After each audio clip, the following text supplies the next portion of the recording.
Assalamualaikum warahmatullahi wabarakatuh. Bismillahirrahmanirrahim. Alhamdulillahi rabbil alamin. Allahumma salli ala sayyidina Muhammadin wa ala alihi wa sahbihi ajma'in. Amma ba'du.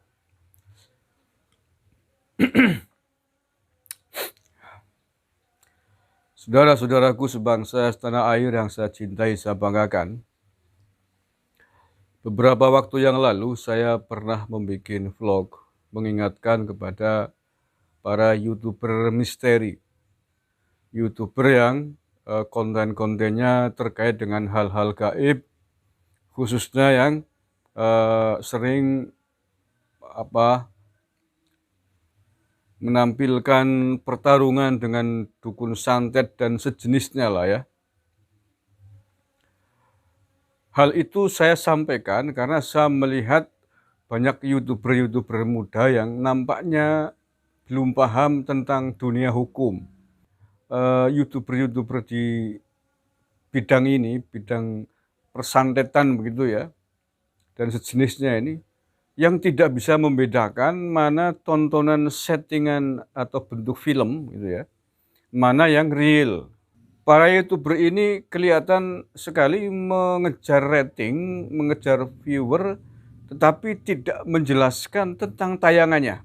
Apakah itu tayangan real ataukah tayangan dramatisasi, fiksi, hanya sebuah film gitu.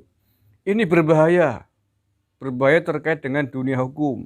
Kalau sang YouTuber, sang pemilik konten tidak menjelaskan apakah tayangannya itu adalah hanya sekedar dramatisasi belaka, semacam film lah ya, ataukah real, ini dampaknya bisa fatal, bisa berurusan dengan hukum.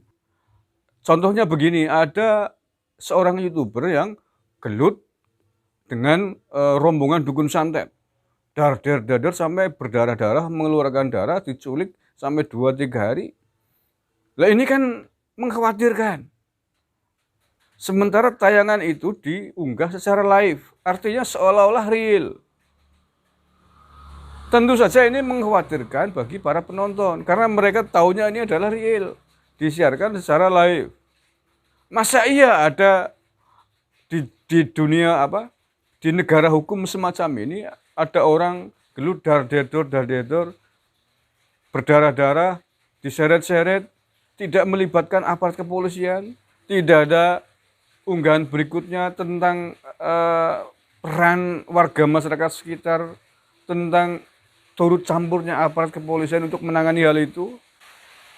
Itu ada lagi YouTuber yang dibawa-bawa, diseret-seret oleh katanya makhluk halus, hilang sampai berhari-hari. Juga tidak pernah ada shootingan, tayangan bagaimana melapor ke polisi, melapor ke aparat setempat. Ini kan ngawur, seolah-olah negara ini tidak ada hukum, seolah-olah di negara ini tidak ada aparat negara, aparat pemerintah yang mengatasi kasus-kasus semacam itu. Lah ternyata semua itu kebanyakan adalah setting. Menurut saya tidak apa-apa, semacam membuat film dramatisasi, hanya harus dijelaskan bahwa ini settingan belaka, ini hanya untuk kepentingan hiburan, movie lah gitu ya, cerita semacam, kalau pendek ya short movie lah, film pendek, kalau panjang ya film panjang, atau cerpen, atau novel, kan begitu, kan jelas bahwa itu bukan hal nyata yang sebenarnya terjadi kan, sehingga kemudian tidak membuat khawatir yang nonton. Nah, akibat tayangan inilah seorang YouTuber dari Jawa Timur, siapa namanya itu, Idris apa, itu kabarnya baru saja ditahan oleh kejaksaan setempat karena tayangan YouTube-nya itu, tayangan settingan disiarkan live, seolah-olah nyata padahal itu hanya settingan belaka, itu hanya rekaan, cerita rekaan, bukan sebenarnya. Ini harus menjadi pelajaran nih bagi YouTuber yang lain. Anda harus tahu bagaimana Anda etika ketentuannya mengupload sebuah tayangan di YouTube.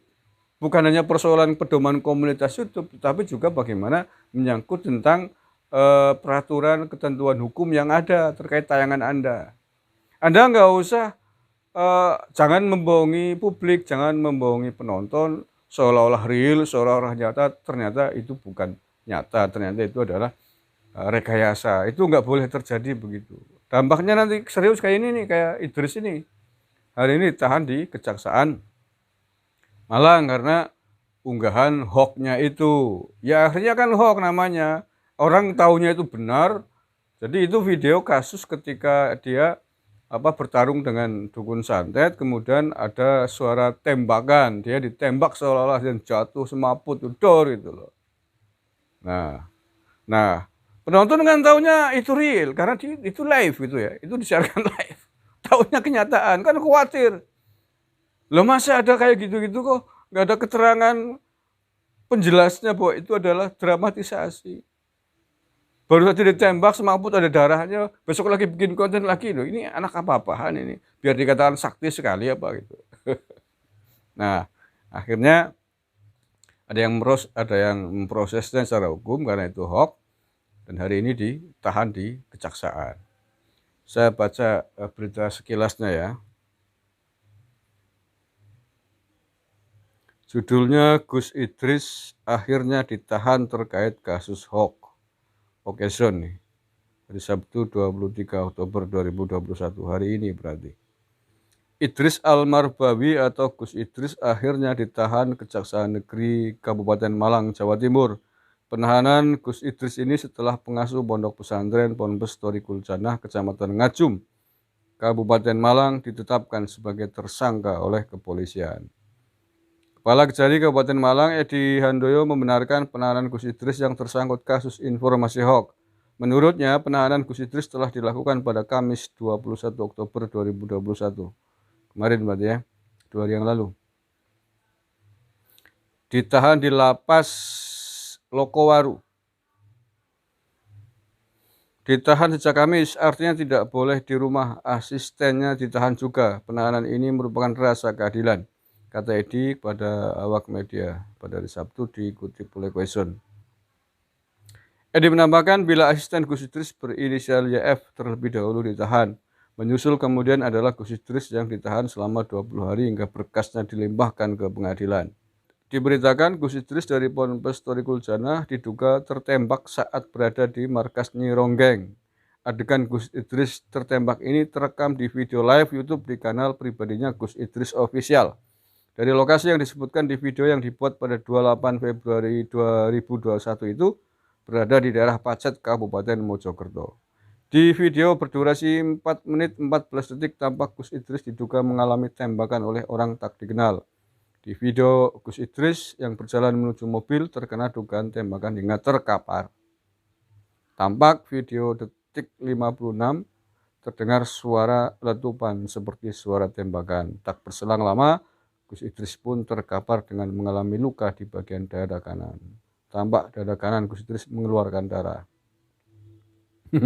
Tetapi ternyata itu adalah hoak belaka, itu adalah dramatisasi. Salahnya apa? Dia tidak menjelaskan kepada publik, kepada penonton YouTube-nya bahwa itu adalah adegan rekaan. Itu salahnya.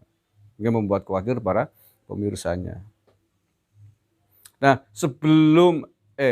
sesudah ya, belum lama juga ini Idris ini juga membuat konten video yang meresahkan. Yang ternyata juga hoax, dijelaskan setelah geger lagi ya, yakni ketika dia dan istrinya dan timnya itu mendatangi sebuah rumah yang di situ ada pemilik rumah ada orang laki-laki perempuan gancet gitu. Tahu gancet nggak? Apa bahasa dokterannya apa ini? Seorang laki-laki dan perempuan sedang melakukan hubungan seksual tapi gancet alat kelaminnya gitu ya, nggak bisa dilepas gitu. Marah-marah istrinya seolah-olah itu betulan, menceritakan apa yang sedang terjadi dan lain sebagainya gitu. Nah, ini dan itu kejadian geger kedua setelah kasus tertembak, kasus dukun santet tadi itu.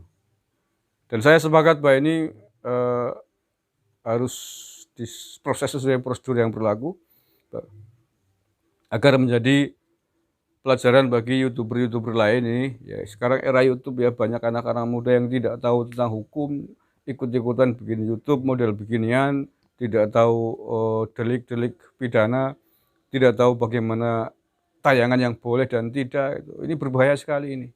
Jadi bagi Anda semuanya yang ingin membuat konten-konten YouTube serupa ini, Anda harus tahu tentang hukum. Betul, Anda harus tahu tentang pidana. Jangan sampai Anda hanya mengejar konten, ngawur, bikin tayangan, padahal itu hanya rekaan belaka. Itu hanya shootingan belaka. Apalagi ditayangkan live, itu ngawur sekali. Rekaan ditayangkan live, itu ngawur sekali. Nggak benar. Kalau Anda rekaan, mending bikin semacam film aja, dibikin kayak film itu. Shooting, diedit, diterangkan bahwa itu adalah film. Terus mau jungkir balik, mau kecemplung kalian, mau ke bawah langit, ya nggak ada yang khawatir karena itu film gitu ya. Oke, terima kasih, itu aja informasi saya hari ini. Mudah-mudahan ada manfaatnya. Sekali lagi penting ini buat perhatian dan pelajaran bagi YouTuber-YouTuber misteri, YouTuber-YouTuber muda yang suka menayangkan acara live yang berkaitan dengan keselamatan orang lain. Terima kasih. Wallahul muwaffiq ila aqwamit thoriq. Assalamualaikum warahmatullahi wabarakatuh. NKRI harga mati.